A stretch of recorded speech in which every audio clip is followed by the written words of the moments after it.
ও ভাই, হ্যালো আপনাকে। জি জি ভাই, আপনার নাম কি? আমার নাম মোহাম্মদ শিপন মিয়া। বাড়ি কোথায় ভাই? বক্তারপুর। কি করেন আপনি? আমি একটা ব্যবসা করি। আসলে আপনাকে ডাক দিছি মূলত আপনার মানে পরিবেশটা দেখে, যে আপনার একটা পা দেখা যাচ্ছে নাই, হাতে সমস্যা। কি হয়েছিল ভাই আসলে? ভাই আমার সড়ক দুর্ঘটনা হয়েছিল, বাস দুর্ঘটনা। কোথায় ভাই? এই হাসুলিয়াতে। আশুলিয়াতে না? যে এটা কতদিন আগে হয়েছে ভাই? 2011 সালে হয়েছে। আহ, তা এতে করে কতদিন আপনার হাসপাতালে থাকতে হয়েছিল বা? আমি হাসপাতালে 3 মাসের মতো ছিলাম আর কি। তাহলে তো দীর্ঘ সময়, এত সময় হাসপাতালে ছিলেন, খারাপ লাগেনি ভাই? হ্যাঁ, খারাপ লাগছে, কিন্তু খারাপ লাগা থেকে নিজেকে বের করে আনতে হয়। তা তো অবশ্যই, এটা একটা প্রেরণা। তো যাই হোক, এখন আপনার মানে এইভাবে চলতে ফিরতে কি কষ্ট হয় না? না, যা আছি আলহামদুলিল্লাহ ভাই, ভালো আছি। যাক, আল্লাহ তাহলে মানে আপনার থেকে আমরা প্রেরণা নিতে পারি যে অবশ্যই আল্লাহ আমাদেরকে যে যেভাবে মানে যাকে যেভাবে রাখে, এটা আমাদের জন্য মঙ্গল, তাই না? জি। তো এ ব্যাপারে আপনি কি কিছু বলবেন? না, যাই আছে, জীবন নিয়ে তো হচ্ছে কোনো কমপ্লেন নাই। আল্লাহ তাআলা হচ্ছে আমার জন্য একটা অ্যাক্সিডেন্ট রাখছে, আমার পায়ে একটা হারাইছি। সেই বিষয়টা নিয়ে হচ্ছে যে আমার মন খারাপ কখনোই হয় না, যে আমার একটা জিনিস নাই। যেটা নাই সেটা তো বারবার বললে তো আর ফিরে আসবে না। তো হচ্ছে যে অনেকেই বলে যে ভাই আপনার এই কাজ নিয়ে হাঁটতে কি আপনার কষ্ট হয় না? ভাই আমি এটা অভ্যস্ত, কারণ আমার লাইফের সাথে এটা মিশে গেছে। মিশে গেছে, জি আমি যতই বলি না কেন আমার কষ্ট হয়, কষ্ট হতে কি ভাই আপনি কি আমার কষ্টটা ভাগ নিবেন? না না, এটা তো অবশ্যই না। তো হচ্ছে যে কিন্তু তারপরেও একটা কথা হচ্ছে কি, যে মানে আপনার এই অবস্থা দেখে কিন্তু আমারও মানে অন্তর থেকে মানে মনে হচ্ছে, যদি আমার এই অবস্থা হতো তাহলে আমি কি করতাম।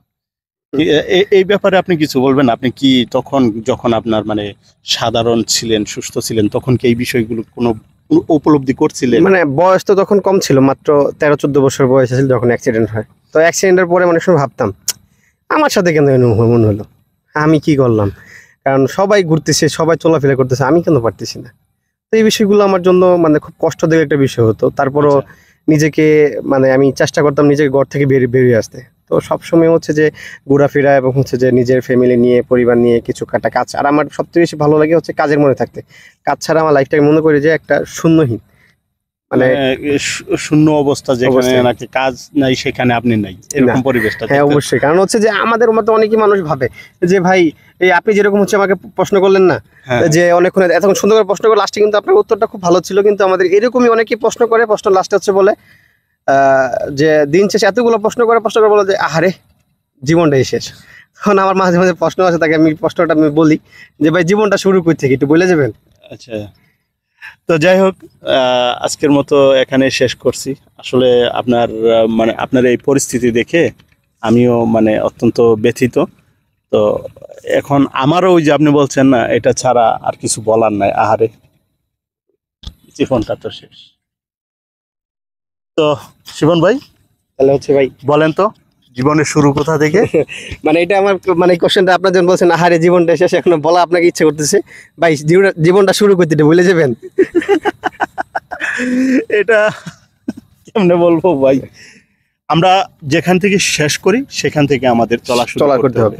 এটাই হচ্ছে জীবনের শুরু এবং এটাই জীবনের শেষ। যেদিন মরবই, ইন্তেকাল করবো, ওইখানে আমাদের শেষ। তার আগ পর্যন্ত শুধু শুরু আর শুরু।